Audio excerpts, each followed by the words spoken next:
Assalamualaikum warahmatullahi wabarakatuh. Waalaikumsalam warahmatullahi wabarakatuh. Waalaikumsalam warahmatullahi wabarakatuh.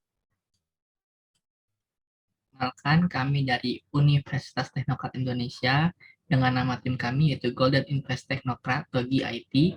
Kami akan menjelaskan tentang analisis valuasi saham PT Java di bidang kompetensi bidang riset investasi.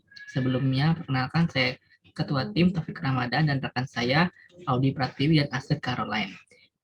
Analisis ekonomi menurut laporan kebijakan moneter Bank Indonesia 2022 pada triwulan 1 pemulihan global diperkirakan akan terus berlanjut walaupun lebih rendah dari proyeksi sebelumnya. Namun demikian memasuki triwulan 3 2022 investasi portofolio mencatat net outflow sebesar 2 miliar dolar AS.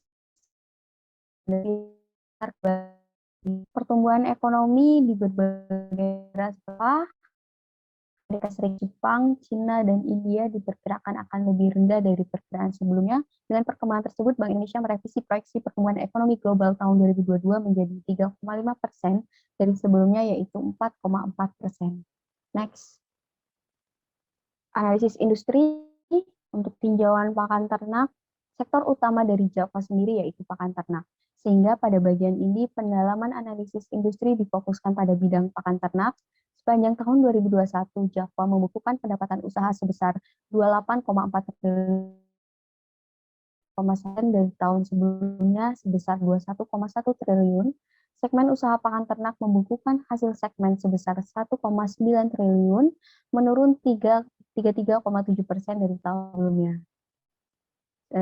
Perbandingan Java dengan industri sejenis yang terdaftar di BEI, per 11 Februari 2021, saham Java memiliki price earning ratio sebesar 52,49 kali dan price book value 8 kali dengan kinerja yang baik dan potensi pengembangan bisnis ke depan. Kemudian perbandingan market capitalization Java dengan perusahaan sejenis, kapitalisasi pasar Java kini telah mencapai 18 triliun. Jumlah maksimum saham yang dimiliki Java adalah sebesar 6,148, 115.716 saham, mewakili 52,43%, dan saham yang dimiliki publik sebanyak 5,570, 0,98285 saham atau 47,50%, dan total 8,361200 saham. Treasury stok saham setara dengan 0,07% kepemilikan. Baik, bisa dilanjutkan oleh Audi.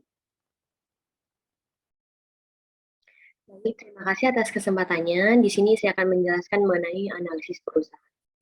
Pada 23 Oktober 1989, PT Zappa Confit Indonesia melakukan Initial Public Offering atau IPO dan mencatatkan saham perdananya di Bursa Efek Jakarta, di mana saat ini dikenal dengan nama Bursa Efek Indonesia, dengan kode saham JPFA. Modal dasar perusahaan adalah sebesar 15 miliar saham seri A dan 85 miliar saham seri B. Serta modal yang ditempatkan dan disetor penuh pada tahun 2021 adalah sebesar 8.849.985.201 rupiah. Saham seri A dan saham seri B dengan jumlah 2.911.590.000 saham seri B. Jumlah saham perusahaan pada 31 Desember 2021 adalah sebesar 11.726.575.201 rupiah. Komposisi kepemilikan saham perusahaan didominasi oleh pemodal saham asing dengan jumlah saham yaitu sebesar 9.747.840.455 rupiah. Sedangkan komposisi dari pemodal saham domestik memiliki jumlah saham sebesar 1.978.734.746 rupiah. Selanjutnya adalah analisis keuangan perusahaan. Total aset perusahaan mengalami penurunan sebesar 2% dari 30.159.845 pada kuartal 2 tahun 2021 menjadi 29.617.316 rupiah pada kuartal 3 tahun 2021. Meskipun terjadi penurunan pada kuartal 3 tahun 2021, namun jika dibandingkan dengan kuartal yang sama tahun 2020, maka total aset perusahaan mengalami peningkatan sebesar 10% dari Rp29.798.207 menjadi Rp29.617.316. Pada aset lancar, peningkatan terbesar terjadi pada akun uang muka lancar sebesar 49%.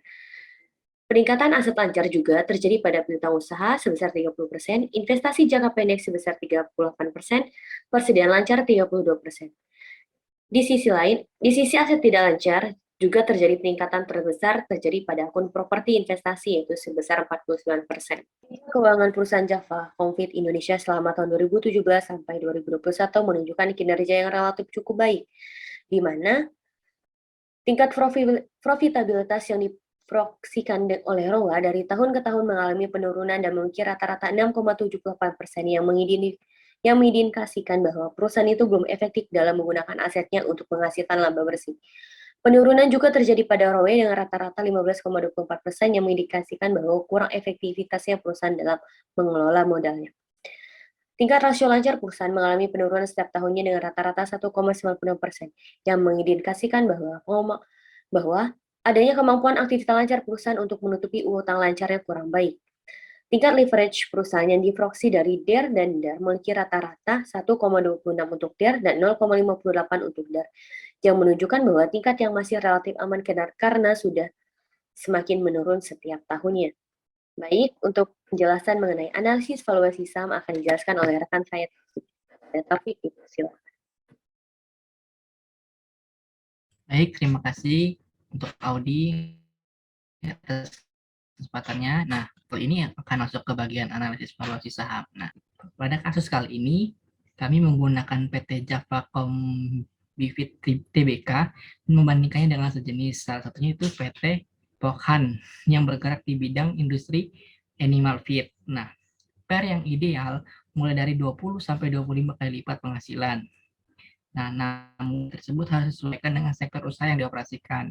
Nilai PER yang tinggi melebihi saham pasalnya saham perusahaan bisa over value sehingga menurunkan minat daya beli investor untuk berinvestasi. PER yang ideal bisa dinilai mulai dari 20 sampai 25 kali lipat penghasilan. Nah, namun nilai tersebut disesuaikan dengan sektor usaha yang dioperasikan.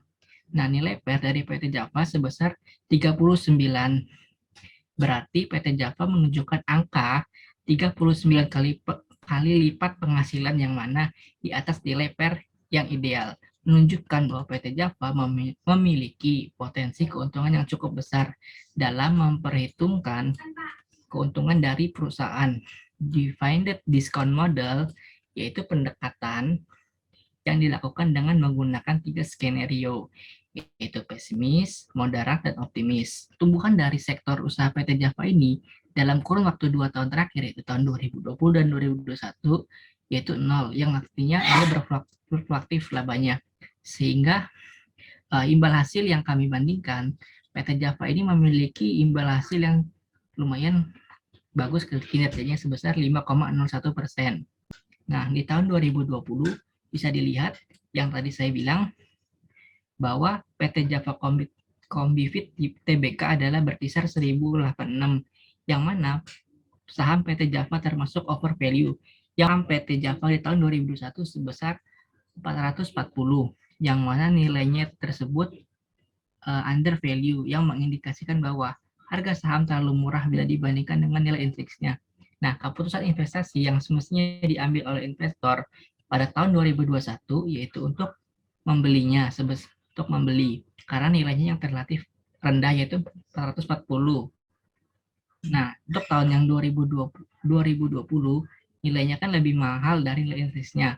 Meskipun nilainya mahal, bukan berarti tidak layak untuk dibeli, karena harga saham mahal memungkinkan risiko investasi yang besar pula. Nah, pada kesimpulannya, tahun 2020 ini tergantung kepada investor lagi untuk menilai. Walaupun harganya mahal, rela nggak sih untuk beli saham ini? Sedangkan tahun 2021 yang relatif under value, ini bisa menjadikan patokan untuk investor untuk membeli saham tersebut. Karena harga yang murah bisa juga mengindikasikan keuntungan yang diharapkan ke depannya. Baik, itulah penjelasan dari saya. Sekian, terima kasih. Wassalamualaikum warahmatullahi wabarakatuh.